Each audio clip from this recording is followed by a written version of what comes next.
A day in my life as a grade 7 student. So ito na nga po, first day of school na po at papunta na kami sa eskwelahan nang biglang umulan. Yung nga pong mga panahon na yan ay iniisip ko kung tama ba tong desisyon ko na pumasok ba or dapat nagstay na lang ako sa aking higaan. Makikita nyo nga po na wala na po kami sa dati naming pwesto at buti na nga lang po at pinasilong kami ni kuya sa bahay nila at lalo pa pong lumakas ang ulan pero hindi lang po kami ang na-stranded. May isa pa pong estudyante dito na nalit dahil sa ulan. Yan po oh. Nakalimutan ko nga pong sabihin na bumalik po ang aming papa sa bahay po namin para kumuha ng kapote.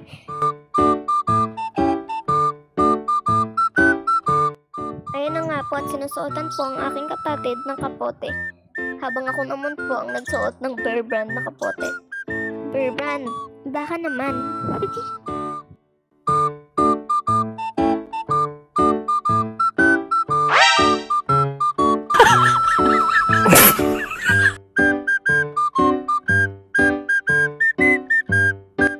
So, nasa eskwelahan na po kami.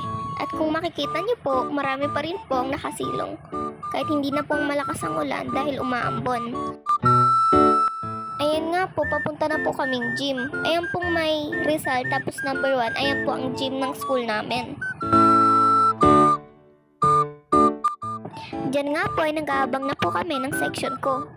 Dahil ang rami pong tao dun sa entrance po ng gym, kaya dyan na lang po kami nag-abang.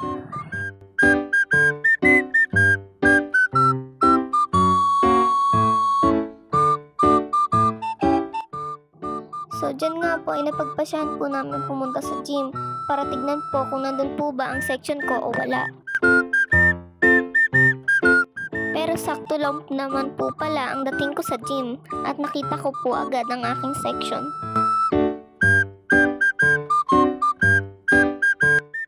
Dyan nga po ay sumingit na lang po ako sa pila. Kaso naman po maghintay pa ako sa dulo dahil gusto ko rin pong makakuha ng magandang upuan. Diyan nga po ay nagbabay na po ko kay mama.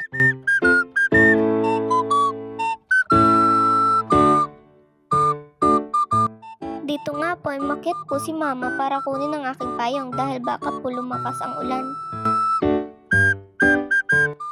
Diyan nga po ay nagtuturo ang aking teacher kung anong gagawin. Dito po ay inaayos ko po ang aking gamit habang tinitignan na rin ang upuan ng mga kaklase ko. Gamit, di na buti na lang mayroong lagay sa ilalim ng kung nilagay yung mga pagkain. Pagtapos nga po neto ay nagpaalam na po ako kay mama at bumalik na po sa aking klase.